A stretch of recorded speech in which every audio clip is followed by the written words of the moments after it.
పిల్లలందరికీ చెప్తున్నాను, పిల్లలారా, మీలో ఎవడైనా ఫెయిల్ అయితే ఏం భయపడొద్దు. పాస్ అయినోడు ఉప్పొంగొద్దు. 10th పాస్ అయితే సరిపోదు, ఇంకా నువ్వు పాస్ కావాల్సినవి చాలా ఉన్నాయి. దేవునికి స్తోత్రం. ఈ జీవనోపాధి కోసం ఏదో ఉద్యోగం సద్యోగం సంపాదించుకోవటానికి చదువు, కాస్త లోక జ్ఞానం పొందడానికి చదువు. అయితే జీవితంలో పాస్ కావాల్సిన సంగతులు ఓన్లీ చదువు ఒక్కటే కాదు, చాలా ఉన్నాయి. జీవితంలో మనం పాస్ కావాల్సిన విషయాలు. కొంతమంది చదువుల్లో అన్నిట్లో ఫస్ట్ క్లాస్లో పాస్ అయ్యారు, కానీ జీవితంలో ఫెయిల్ అయిపోయారు. కొంతమంది ఎగ్జామ్స్లో ఫెయిల్ అయ్యారు, కానీ జీవితంలో పాస్ అయ్యారు. నేను చెప్తున్నా, పిల్లలారా భయపడొద్దు నాన్న. ఆడపిల్లలు మగపిల్లలు అందరికీ చెప్తున్నా, పాస్ అయిన వాళ్ళు పొంగొద్దు, ఫెయిల్ అయిన వాళ్ళు ఫీల్ అవ్వద్దు, కృంగిపోవద్దు. అలాగే పిల్లల్ని కన్నా తల్లిదండ్రులకు కూడా చెప్తున్నా, పిల్లల్ని టార్చర్ చేయొద్దు, పిల్లల్ని ఇబ్బందికరంగా మాట్లాడొద్దు. ఒకవేళ పిల్లలు ఏదైనా తప్పి ఉంటే, ఒకవేళ ఫెయిల్ అయి ఉంటే వాళ్ళని ఎంకరేజ్ చేయండి, ధైర్యపరచండి, వాళ్ళని ఆదరించండి. ఏం పర్వాలేదు బేట, మళ్ళీ రాదు, కానీ ఈసారి ఖచ్చితంగా నువ్వు జయం పొందుతావు అని బిడ్డల్ని ధైర్యపరచడం నేర్చుకోండి. వాళ్ళతో వీళ్లతో పోల్చి నీ బిడ్డని నువ్వు తృణీకరిస్తే వాడు ఆదరణ లేక 10వ తరగతి అంటే తెలిసి తెలియని వయసు అది. అంతా ఒక 15-16 సంవత్సరాల లోపు వయసు. ఆ వయసు ఎలాంటిదంటే వాడికి తెలియదు, ఒకడు చెబితే వినడు. కరెక్ట్గా ఆ పొజిషన్ వాడిది. ఇది 13 ఏళ్ల ప్రాయము నుండి 21 సంవత్సరం వరకు ఈ లక్షణాలు ఉంటాయి పిల్లల్లో. మళ్ళీ చెప్తున్నాను, 13 ఏళ్ల ప్రాయము టీనేజ్, 13 టీనేజ్ అక్కడి నుంచి స్టార్ట్ అయ్యిద్ది. ఆ 12 ఏళ్ల వరకు వాడు మనం గద్దిస్తే బెదురుతాడు, లోబడతాడు. ఇక ఈ 13 వచ్చిన దగ్గర నుంచి వాడు స్వతంత్ర భావాలతో ఆలోచిస్తూ ఉంటాడు. వాడు కూడా గౌరవాన్ని కోరుకుంటాడు, వాడు కూడా మర్యాదను కోరుకుంటాడు. వాడు తృణీకరిస్తే ఒప్పుకోడు, కొంచెం ఇబ్బందిగా ఫీల్ అవుతుంటాడు. అక్కడి నుంచి 21 సంవత్సరం వయసు వచ్చిన దాకా మూఢత్వము, మూర్ఖత్వం అనేది పిల్లల్లో ఎక్కువ శాతం ఉంటుంది. అందుకే తల్లిదండ్రులకు చెప్తున్నా, ఏదో నేను తిడితే పడతాడు, కొడితే పడతాడు, వాడికి నేను డబ్బు పెట్టాను, చదివించాను, ఫుడ్ పెడుతున్నాను, బట్టలు ఇస్తున్నాను కాబట్టి నేనేమన్నా పడాలి, వాడి భవిష్యత్తు కోసమేగా అని నువ్వు అంటావని నాకు తెలుసు. వాడికి అది తెలిసి తెలియని వయసు. వాడికి తెలీదు. నువ్వు చెప్పిన ఒక పట్టాన్ని అర్థం చేసుకునే కెపాసిటీ వాడికి ఉండదు. అది అటు ఇటుగానే ఏజ్. కాబట్టి అక్కడ నువ్వు చాలా సంయమనం పాటించి చాలా మెళకువగా వ్యవహరించాలి. ఓ తండ్రి, ఓ తల్లి. ఆవేశపడ్డావంటే నీ బిడ్డను కోల్పోయే ప్రమాదం కూడా ఉంటుంది. తల్లిదండ్రులకు హెచ్చరిక. ఎందుకంటే వాడు మూర్ఖత్వంలో ఉంటాడు కనుక తొందరపాటుగా ఏదన్నా నిర్ణయం చేసుకుంటే జీవితాంతం కడుపు కోతకు గురవ్వాల్సి ఉంటుంది కనుక ఇది బెదిరించట్లేదు, హెచ్చరిస్తున్నా.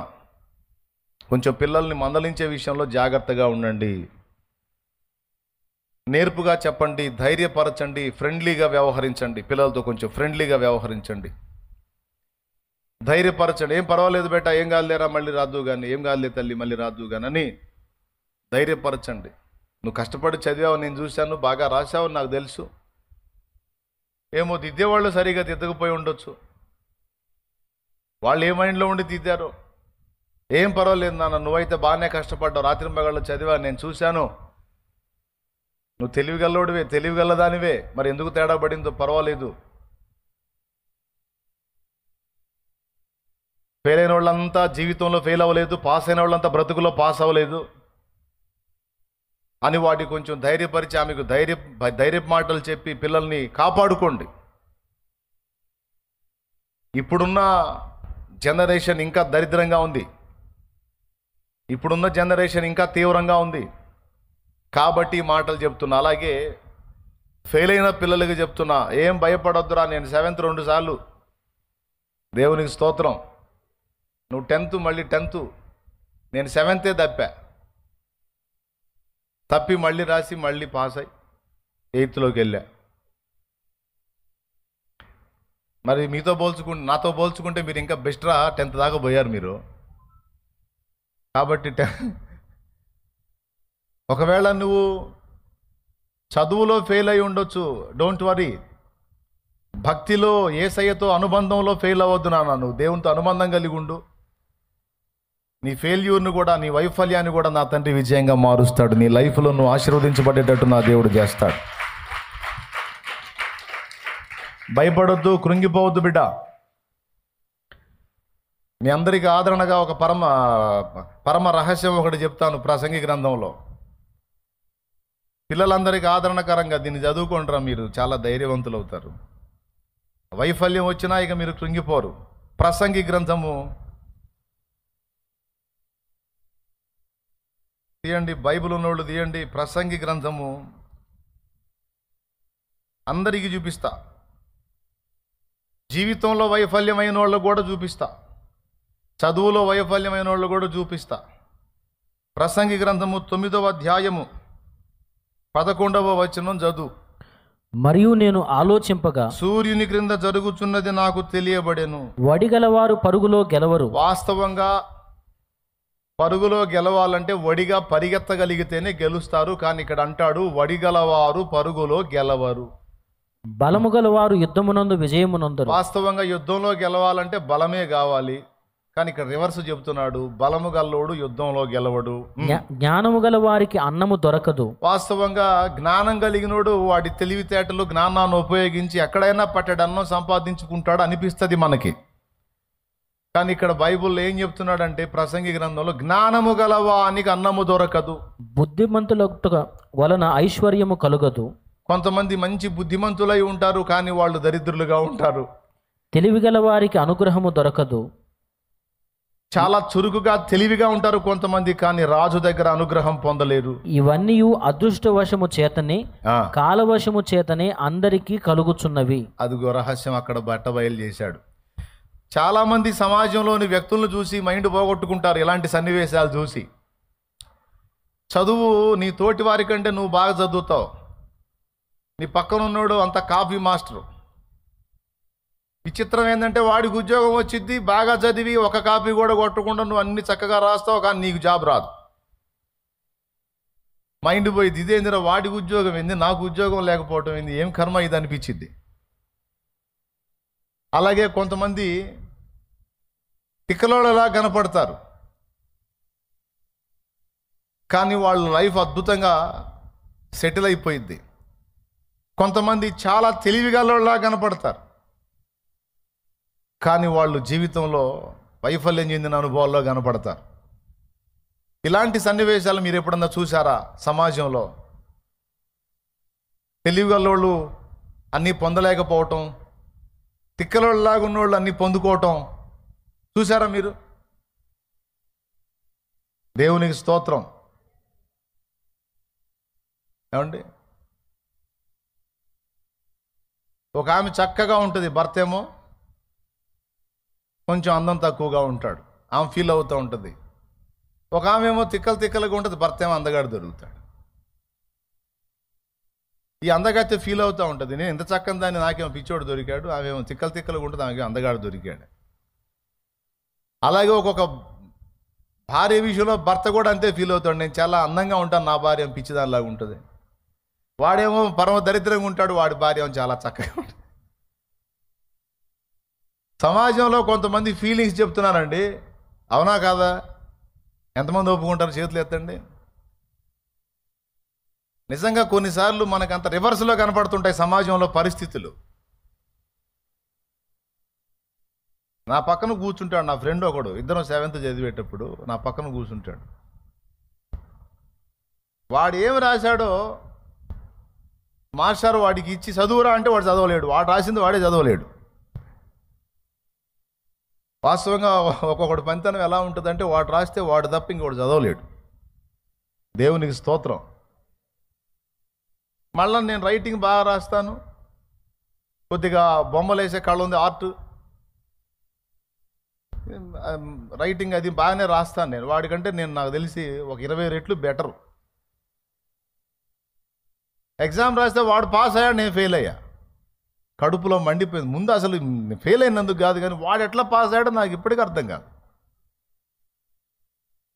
మొన్న కూడా కలిశాడు వాడు నాకు.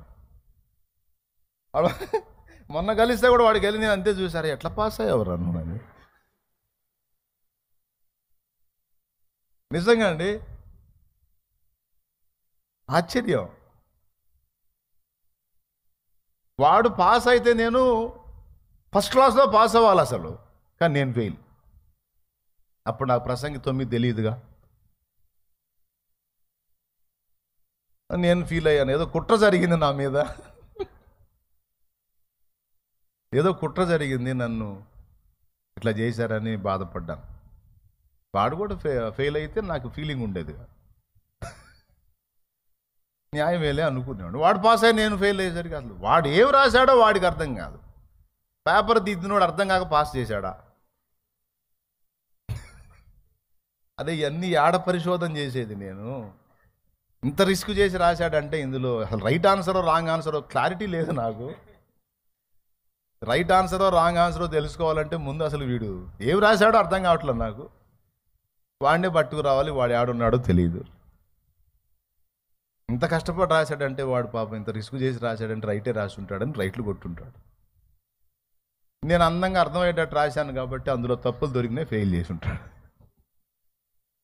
అంటే కొంతమంది ఎగ్జామ్స్లో పోయి శుభ్రంగా ఎక్కడెక్కడ స్టోరీస్ అన్నీ రాసుకుంటూ ఉంటారు, బాగా నిశ్చయంగా అనుమానం లేకుండా పేరాలు నింపుతూ ఉంటారు. కొంతమంది నేను చేసిన ప్రసంగాలు కూడా రాసి వస్తారు. వాళ్ళే చెప్పారు నాకు, నువ్వు చెప్పావు కదా నా టాపిక్ అదే రాసి వచ్చాను. దేవునికి స్తోత్రం. పిల్లలు భయపడకండి నాన్న, భయపడకండి. చదువులో ఫెయిల్ అయిన యేసుక్రీస్తునందు నేను ఉన్నందున, పరిశుద్ధ బైబిల్ గ్రంథం చదివినందున, దేవుని వాక్యాన్ని గుండెల్లో నింపుకున్నందున, ఆత్మీయ జీవితంలోనూ భౌతిక జీవితంలోనూ నేను పాస్ అయ్యేటట్టు నా యేసయ్య చేశాడు తన వాక్కు ద్వారా.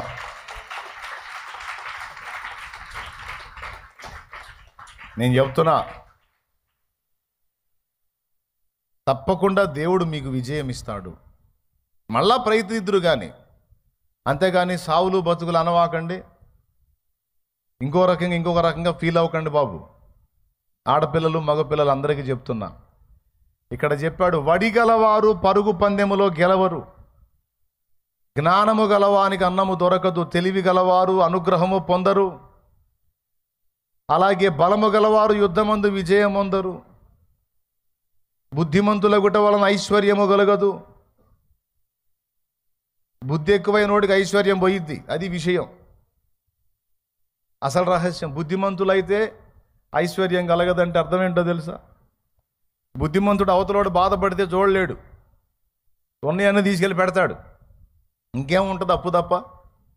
దేవునికి స్తోత్రం. అంటే ఆ లాజిక్ను బట్టి కాదు. కొంతమంది బుద్ధిమంతులైన వాళ్ళు ఐశ్వర్యవంతులు కూడా అయి ఉంటారు, కొంతమంది బుద్ధిమంతులు దరిద్రులుగా కూడా ఉన్నారు. ఇదంతా ఎందుకు జరుగుతుంది? గెలుపు వస్తే ఎలా వస్తుంది, ఓటమి వస్తే ఎలా వస్తుంది, విఫలత అయితే ఎలా అవుతుంది, సఫలత అయితే ఎలా జరుగుతుంది? ఇదంతా ఎవరి వశంలో ఉందంటే 2 సంగతులు చెప్పాడు. ఒకటి అదృష్టవశమున, రెండవది కాలవశమున. దేవునికి స్తోత్రం. ఏ వశమున? అదృష్టవశమున, కాలవశమున.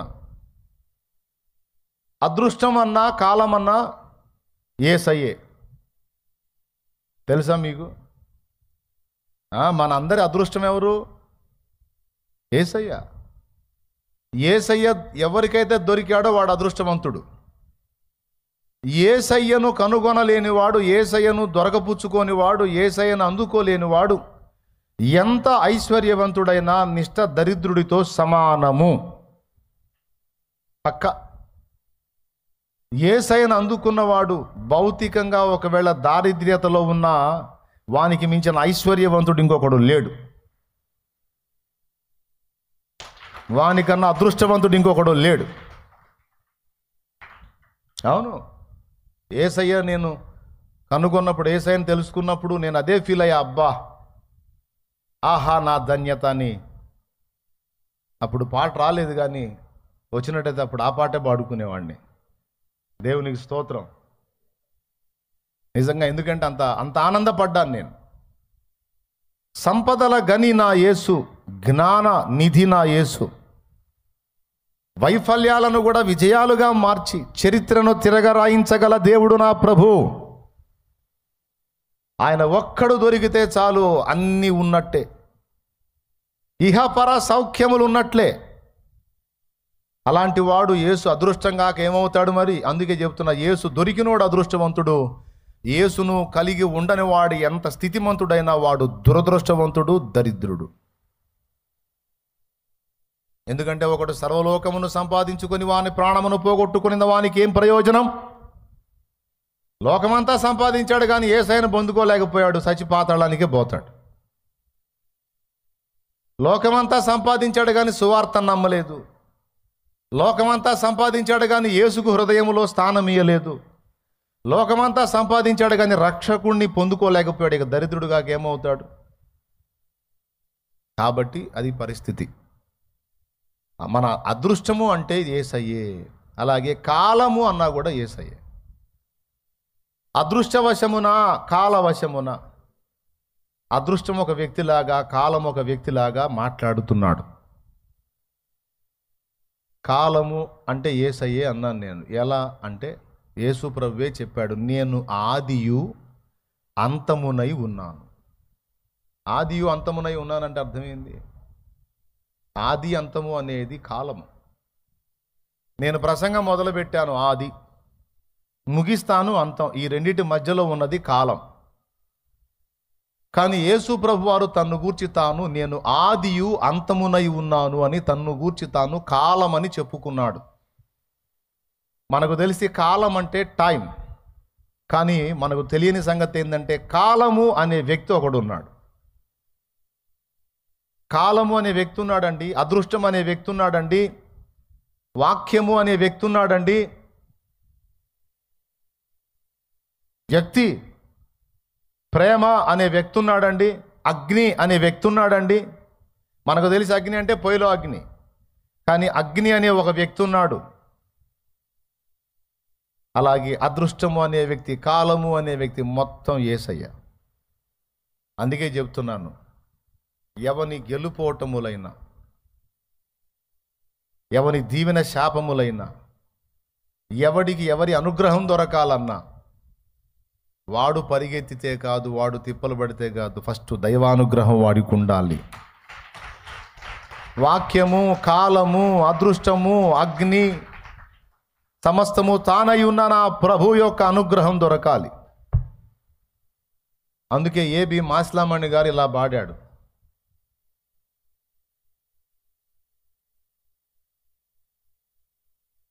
జపమున గొలచిన నిన్నే కదా, తపమున తరచిన నిన్నే గదా, విఫలులు చేసిన విజ్ఞాపనలకు, విఫలులు చేసిన విజ్ఞాపనలకు సఫలత నీవే గదా, సిల్వధరా, పాపహరా, శాంతికరా, హే ప్రభు యేసు, హే ప్రభు యేసు, హే ప్రభు దేవసుతా, సిల్వధరా, పాపహరా, శాంతికరా, హే ప్రభు యేసు, హే ప్రభు యేసు. హల్లెలూయా. తపములు తరచిన నిన్నే కదా, జపములు గొలిచిన నిన్నే కదా అని విఫలులు చేసిన విజ్ఞాపనకు. విఫలులు అంటే తెలుసా? జీవితంలో విఫలమైపోయిన వాళ్ళు, ఓడిపోయిన వాళ్ళు, బలహీనపడిన వాళ్ళు, లైఫ్ ఫెయిల్ అయిపోయిన వాళ్ళు. ఆ ఫెయిల్ అయిపోయిన వాళ్ళు విజ్ఞాపన చేస్తే ఆ విజ్ఞాపన ఆలకించి మరలా వాళ్లకు సఫలత అనుగ్రహించింది నువ్వే కదా అంటాడు. కొడితే గట్టి కొట్టు. విఫలులు చేసిన విజ్ఞాపనలకు, విఫలులు చేసిన విజ్ఞాపనలకు సఫలత నీవే కదా, సిల్వధరా,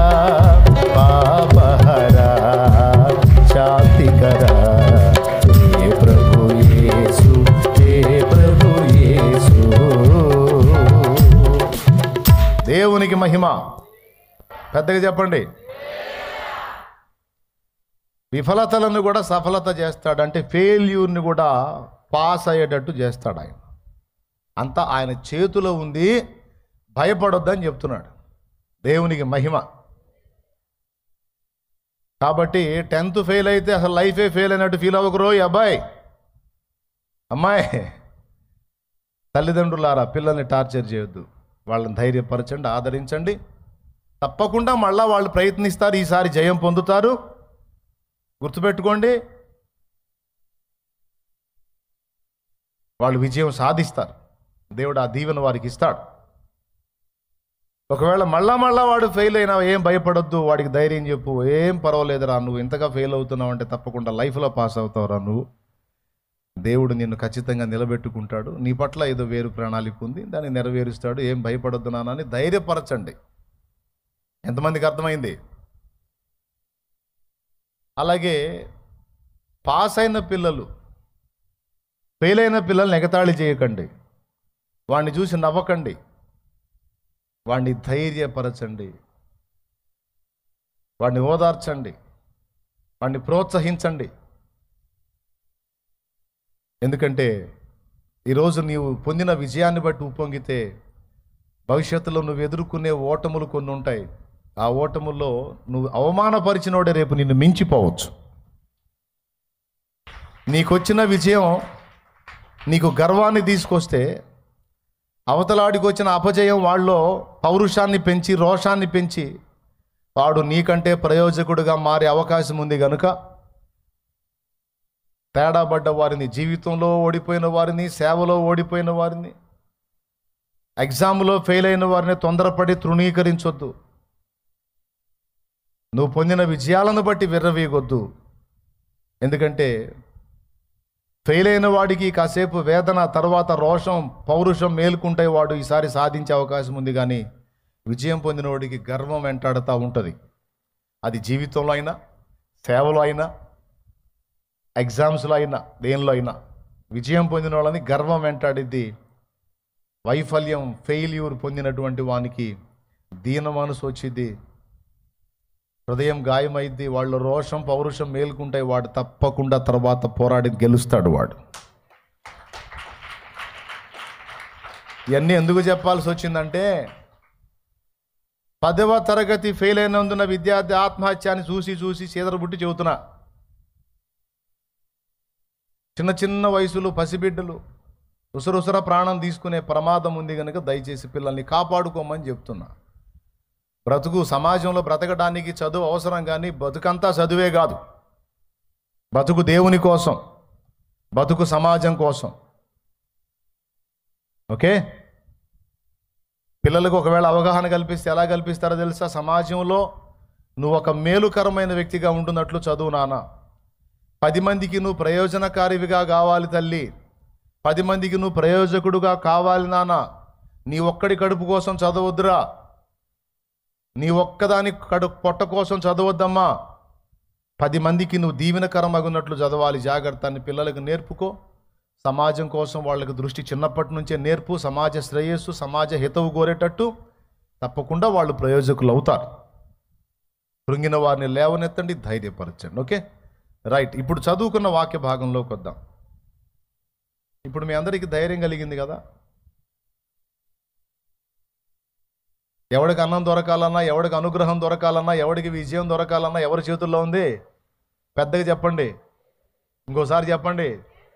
అంతే, అదృష్టవశమున, కాలవశమున ఉంది. సమస్తము తన గుప్పెట్లో పెట్టుకున్న నా ప్రభువు ఉన్నాడు. తగిన కాలం ముందు తప్పకుండా నీకు కూడా సహాయం చేస్తాడు. ఆ మాత్రం విశ్వాసం ఉంచి నిరీక్షించలేనోడివి నువ్వేం విశ్వాసివి? విశ్వాసం ఉంచాలి, దేవుని వైపు నిరీక్షణ ఉంచాలి, ఎదురు చూడాలి. దేవుని కార్యం తప్పకుండా పొందుకుంటాం. కొంచెం మనకు ఓర్మి తక్కువ, కొద్దిగా ఓపిక పడితే తప్పకుండా దేవుడు మనకు సిద్ధపరిచినటువంటి వాటన్నిటిని మనకు అందొచ్చేటట్టు చేస్తాడు. ఆమేన్.